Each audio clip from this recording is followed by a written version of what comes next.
Welcome to the last breakfast. Please enjoy the video. In this video, I will explain how to buy Kishu Inu coin on Binance. First, ensure your Binance account is fully set up and verified. You'll need to complete identity verification to unlock all features. Once verified, you can deposit funds into your account using various methods, such as bank transfer or credit card, to prepare for your purchase. Next, you'll need to acquire a base cryptocurrency that can be traded for Kishu Inu.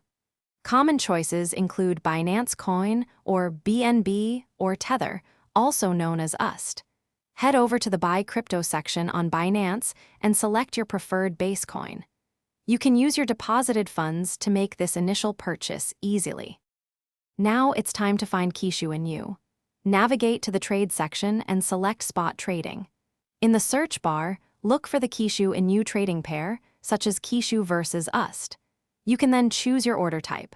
A market order executes instantly at the current price, while a limit order lets you set a specific price for your purchase.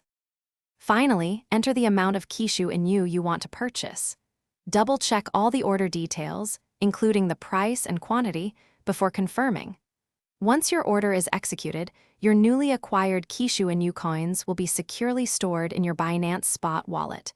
You can view your assets there anytime. Thanks for watching. If this was helpful, leave a like and consider subscribing. See you next time.